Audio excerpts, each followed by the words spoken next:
Hi, owls. Let's read another story. This one's called Little Frog and the Spring Polliwogs. It's written by Jane Yolen, illustrated by Elyse. Little Frog looked down into the clear spring pond. It was green. She liked green. But now, dozens of little, long-tailed dark dots darted through the water, muddying the green.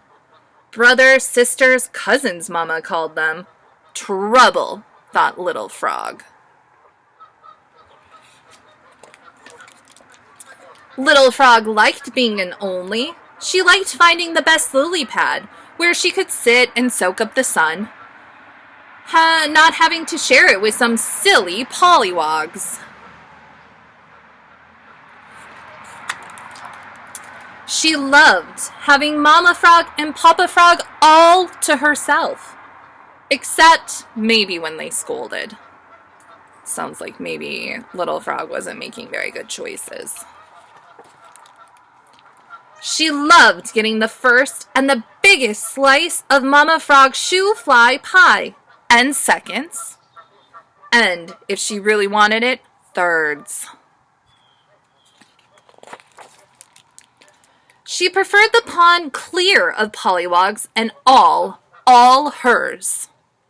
Well, except for Papa Frog, and Mama Frog, and Uncle Frog, and Aunt Frog, and the slippery silver fish that flashed along the water lanes, and the toads. The toads were close enough cousins for Little Frog. But now, here were all these polliwogs. Tadpoles, Papa Frog said she must call them. They were always stirring up the pond's bottom, bumping into things, crying out for attention, getting in the way. Ooh. What zone do you think Little Frog might be in? What feelings do you think she's experiencing? What do you think? Where will all these polliwogs live when they are grown? Asked Little Frog. It's not like it's a great big pond. Tadpoles, Papa Frog reminded. And alas, most of them will not become frogs. Mama Frog put her arms around Little Frog. You are our only. She suddenly sounded sort of sad. Days went by. The tadpoles became a handful of creatures with small legs and smaller arms. Still too many, Little Frog grumbled as she navigated around them. They reached out to grab her with their new arms, tangled her in their new legs. No, said Little Frog. Bad tads. I think tads is short for tadpoles. By the time it was fully spring, there were only 3 tadpoles left. Little Frog thought them ugly and annoying, but Mama Frog held them in her arms. She sang them frog lullabies and called them Dumpling and Greenling. She used to call Little Frog that. Little Frog sat alone on a lily pad, feeling terribly, horribly sorry for herself. Ooh, what zone do you think she might be in now? What do you think? Now, all the grown-ups were underwater, getting ready for a big block party. Ooh, have you ever been to a block party? Ooh. There would be greens and shoe fly pie and a gallon of bug juice. So no one saw the big red boots and the long skinny poles and the stringy nets. No one but Little Frog pouting on the pad. Oh, do you see those red boots? Who do you think might be in those boots? Suddenly, she remembered Uncle Frog's warning. Boys with nets and off you gets! She jumped into the water, surprising the pollies. Why do you think there might be danger? What's happening?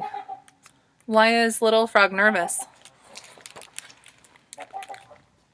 But instead of swimming down to the pond's bottom, as any thoughtful frog would do, those silly creatures headed directly to where the red boots waited with their nets.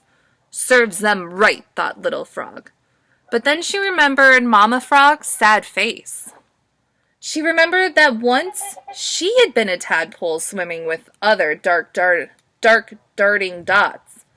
For the first time, she wondered what had happened to all of them.